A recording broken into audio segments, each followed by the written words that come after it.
Ladies and gentlemen, welcome to the National Library for a very special event. We're here to launch Troy Simpson's book, The Funny Dictionary. For those of you that I haven't met, hello, my name is Mark Parton. I am a Liberal member in the ACT Legislative Assembly, but I'm essentially here today because I think Troy's a gem.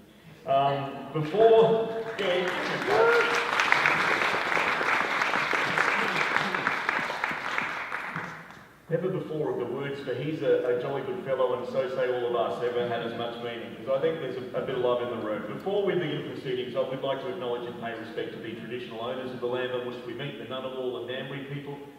We pay respect to their elders, both past and present, and I would like to extend this respect to all Aboriginal and Torres Strait Islander people in attendance today. It's good to have you here. Now, I'm sure that most of you would be aware of the significance of October 16, because I'm sure it's been marked in your diary and your calendar for a long, long time. October 16 is, as we all know, National Dictionary Day. No, it is. I'm not making it up. It actually is. And so I'm assuming you've all spent a portion of your day wading through dictionaries. Many of us have been drawn to this event today because we have respect, admiration and love for Troy Simpson, which I know will embarrass the hell out of him, but I don't care. Troy has been blessed with many, many things, but he's been blessed with a wicked sense of humour. In fact, a completely ridiculous sense of humour. And I'm sure it's one of the things that's kept him sane over the years, although some would suggest that his sanity is debatable. But absurdity and ridiculousness should play a major role, I think, in the lives of all of us every day.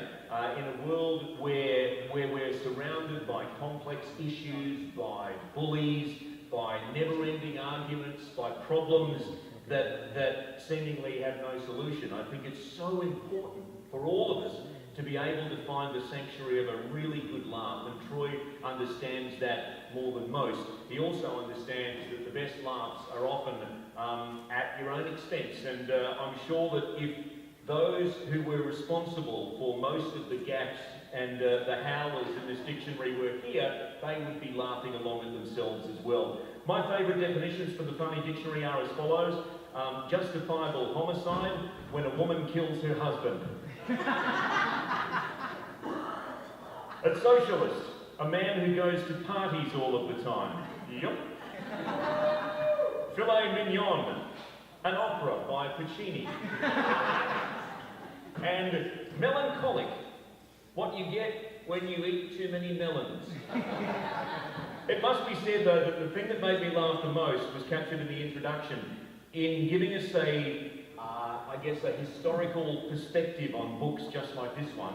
Troy shared with us that in the early part of last century, these confused definitions were known as howlers, and that soon after there was an extremely popular book of similar definitions that were called boners.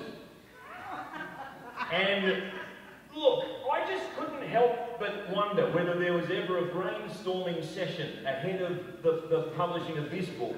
I couldn't help but wonder if the title Troy Simpson's Book of Boners was considered as a title, but apparently it wasn't. We wouldn't be here tonight without Susan Hall, but Susan unfortunately isn't with us, but I know she's played a major role as the publisher at the National Library for the last 14 years, and she's played a major role in getting this book to here.